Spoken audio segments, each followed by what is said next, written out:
One of our favorite ways to talk to voters in an election year is through a focus group. And this year, like millions of other Americans, we're talking on Zoom. Friday night, we spoke with 3 Biden supporters and 3 Trump supporters about the president's diagnosis. It's probably an eye-opener for him. What do you mean an eye-opener for him? Sometimes I wonder whether, enough people take the virus seriously, I guess. And you think he hasn't? I'm a mask believer. I really believe in masks, and I guess I wish masks were, from the get-go, we were all suggested to use it. Thomas, you're out in Ohio. I know you were also a supporter of the president. When I heard that he had coronavirus, I guess I wasn't surprised. I've always thought from the beginning of this pandemic that we'd all end up being exposed to it at some point. Jill, you live in Houston, Texas, and in that area, masks did become a big political battle. I wasn't surprised because I'm in the healthcare field. I know the importance of being protected, and I was really surprised that he ever thought it was okay to not wear a mask, or that he ever even encouraged people not to. It was concerning to me, so I can't say that I was surprised when I found out. JR, you're in Georgia, where this also became heavily politicized. Well, I'm a firm believer in karma. I just am. The president just has never taken this seriously. He said that he has the best genes. He's going to be the healthiest president. There's no evidence of that. I mean, just by his physical appearance. And I'm saddened that he's in the hospital right now. I really am. But I mean, this is of his own doing. And he should have taken every precaution because he knew about it before we did. And he didn't tell us. You were a Trump supporter. Oh, no, I'm no longer. I try to give him a chance. I mean, but our country is in peril. We're at our knees. And people are not taking this seriously. I mean, it sounds like a whole different country. It not only sounds like the United States, it sounds like some other country.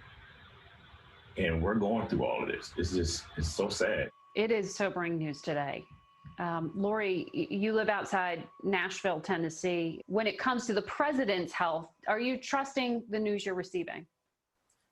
Yeah, I don't have any reason to believe that we're not being told the truth about that. I also think, at least in my own circles, people I know and care about, I know some people who this didn't start to hit home for them until someone they know and loved contracted it themselves.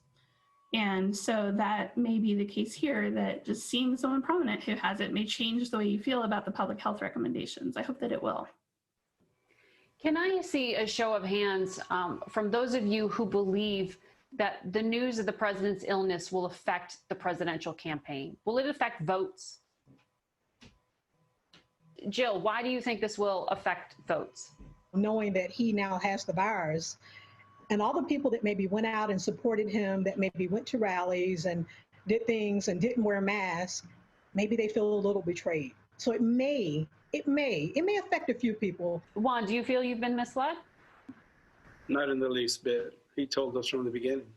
He tried to be positive, but he never lied to us. He said people are dying. China lied, people died. Bad things happen. It's a horrible, horrible virus. My wife's uncle's wife died way at the very beginning in March. So we knew it was serious. And I don't think he ever lied to us. He was trying to pump us up and try to keep us positive while the experts are giving you the nuts and bolts of what was going on. CBS has been doing a lot of research and polling, and one of our recent polls showed that a majority of Republicans, 57%, told us that the death count from COVID-19 is an acceptable number. Tom, are you one of the Republicans who thinks that the current death count is acceptable? I do think it's acceptable. When we were faced with the initial estimates of anywhere from 2 to 4 million people dying in this pandemic. Where did you hear those estimates? That was the start when everything started percolating when it came to the virus. I mean, the news was very dire out of China when they started, but I think that we had very little information to go on. And so was it a desperate situation? Well, it wasn't presented to us that way. The worst case scenario was anywhere from 2 to 4 million people dying with this pandemic. You're talking a country of almost 350 million people here, okay? And so 200,000, it's too many. Yes, it's too many. But when you start thinking about what could have been and what the initial estimates for the percentage of people that would die with this virus, I think our healthcare workers did an incredible job helping people here. And so, you know, hats off to them because they really stepped up and took care of people, and the therapeutics have helped. And I should have mentioned that you are in Ohio, where you say you are seeing a lower number right now. Will all of you get a vaccine? How many of you will get a vaccine when it is approved by the FDA? Jill, you're a healthcare worker. You're not going to get a vaccine? Absolutely not, because until it is done properly and tested properly and all the proper research is done, I am not going to be a guinea pig.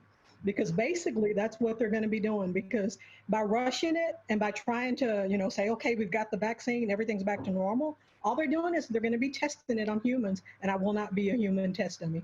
JR, I understand that you lost a number of family members to COVID-19. Oh, yeah, I actually have someone who's in the hospital now. Well, given that and what you know, why wouldn't you go for a vaccine? Well, y'all heard of the Tuskegee experiment, right? And I'm not trying to be a conspiracy theorist person, but I'm reluctant to put anything in my body that I don't know what it is. What would change your mind? What would make you believe it's safe? 290 million people took it and they were fine. Jill, you were shaking your head yes when JR said he was skeptical, and he specifically mentioned the Tuskegee experiments. Yes. I mean, you have to admit that, I mean, we have a right to kind of feel that way after what was done during that experiment. And who's to say anybody would be fair to us now, you know, or, I mean. When you say us, when you say us, you mean specifically African Americans. Yeah.